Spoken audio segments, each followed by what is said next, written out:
अस्सलाम वालेकुम नाजरीन, ड्रामा से कभी मैं कभी तुम की नेक्स्ट एपिसोड में आप देखेंगे ये शर्जीना और मुस्तफ़ा जिन्होंने अपनी नगरी बसाई ली, चाहे वहाँ पर की इन्होंने साफ सफाई या फिर मारा चूहों को, और शर्जीना ने मोहब्बत की खातिर ये सब कुछ बर्दाश्त कर ही लिया।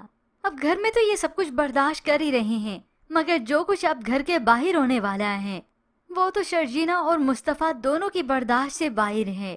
ऐसे में जोर जोर से दरवाजे पर दस्तक होती है। शर्जीना तो घबरा सी जाती है कि दरवाजे पर पता नहीं कौन आया है।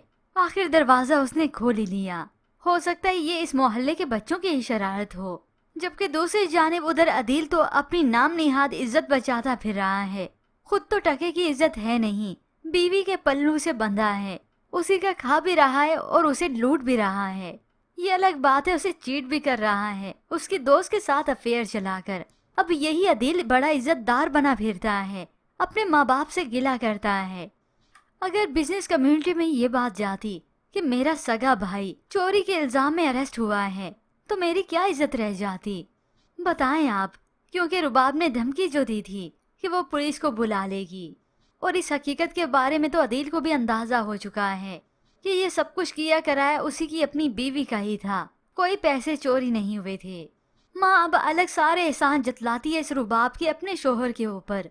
रुबाब ने सबसे ज्यादा आप पर पैसा खर्च किया है, आपके इलाज पर लाखों लगाए हैं। यूं मुस्तफ़ा के चले जाने के बाद तो ये वालिद खामोश ही हो गए, जबकि दूसरी जानिब शर्जीना की वालदा को उसकी बड़ी फिक्र है।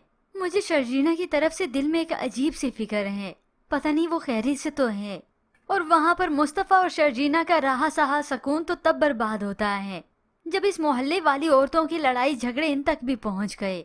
और इस सब में पहला काम इन बच्चों का ही होगा। इन बच्चों ने मुस्तफ़ा और शर्जीना को तंग किया होगा तो ये मुस्तफ़ा बोलने लगा। जब शर्जीना और मुस्तफ़ा ग्रोसरी करके आ रहे थे, मुस्तफ़ा का तो और ज्यादा गुस्सा आने लगा, मगर ये मोहल्ले वाली तो धमकी पे उतर आई। अपने मियाँ को तुम्हारी शिकायत करूंगी, वो तुम्हें आकर बताएगा। ये सुनकर मुस्तफ़ा को तो और ज्यादा गुस्सा आ जाता है। आपका मियाँ क्या दादा है यहाँ का? शर्जीना तो मुस्तफ़ा को बच बचा के यहाँ से घसीट कर ले जाती है। चलो मुस्तफ़ा घर चलो, कि ये ना हो बात ज्यादा बढ़ जाए और यहाँ पर भी ना रह सकें। यूं मुस्तफ़ा और शर्जीना को बहुत ज्यादा मुश्किलात का सामना करना पड़ता है। घर आकर मुस्तफ़ा बहुत ज्यादा उदास होता है तो शर्जीना उसे तसल्ली देती है, मगर मुस्तफ़ा जिसे आज ये शिद्दत से एहसास होता है इंसान की कदर कीमत उसकी जेब में पड़े हुए पैसों से होती है। पैसा नहीं तो एक टके की भी औकात नहीं। मगर शर्जीना जो कि मुस्तफ़ा को तसल्ली देती है, इन बुरे हालात में शर्जीना ही है जो हिम्मत नहीं हार रही, वरना अगर यही हिम्मत हार गई मुस्तफ़ा तो और ज्यादा घबरा जाएगा। मुस्तफ़ा सब कुछ पैसा ही नहीं होता, देखो रुबाब और अदील को, वो सुकून में है क्या? मैं तुम्हारे साथ खुश हूँ इन हालात में भी, तुम क्यों फिक्र करते हो?